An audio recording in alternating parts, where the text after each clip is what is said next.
নমস্কার, আমার নাম সুলেখা অধিকারী। আমি এখন আপনাদের পোনা মাছের ঝাল দেওয়া করে দেখাচ্ছি। বাটা কড়াইয়ে তেল দিলাম মাছগুলি ভাজবো বলে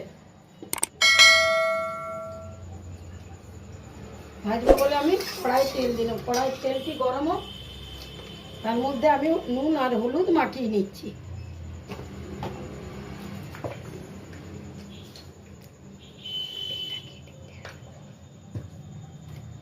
নুন হলুদ আমি মাখিয়ে নিচ্ছি। আমি নুন হলুদ এই মাছগুলিতে মাখিয়ে নিলাম, নিয়ে এবার আমি ভাজতে বসাবো।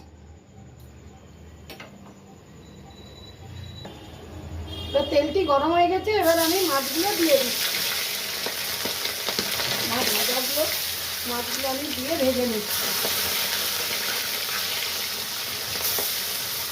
মাছগুলি উঠিয়ে দিলাম, এরপরে মাছগুলি তুলে নেব। এরপরে এই তেলে, মাছ ভাজার তেলে আমি কালো জিরে দিয়ে দিলাম। কালো জিরে দেওয়ার পর আমি এই পেঁয়াজ দিচ্ছি।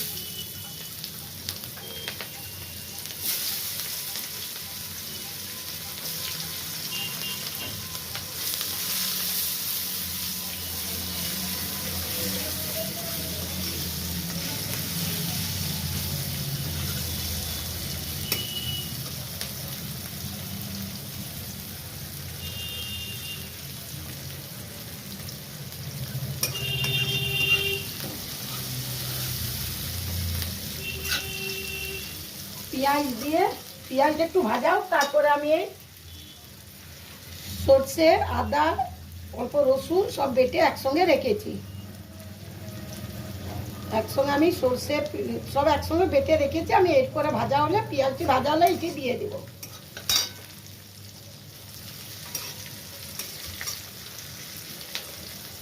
এরপরে আমি মশলা বাটাটা দিয়ে দিলাম।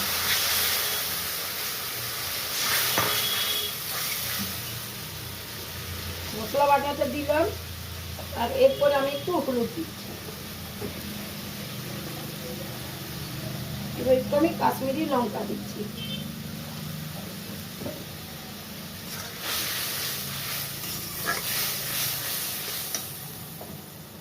তারপর আমি টমেটো দিয়ে দিচ্ছি। টমেটো কেটে রেখেছিলাম, সেই টমেটো আমি এখন দিয়ে দিচ্ছি। এরপরে আমি নুন দিয়ে দিচ্ছি।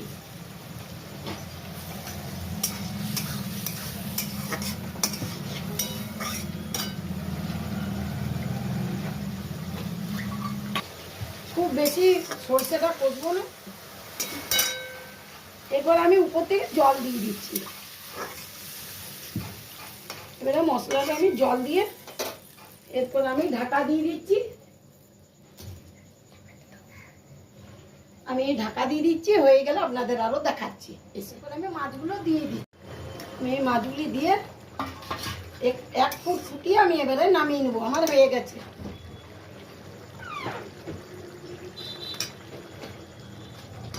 আমার এই মাছের ঝাল দেওয়া হয়ে গেছে, দেখা যাচ্ছে তো। আমি এবারে মাছের ঝালটি নামিয়ে নিচ্ছি।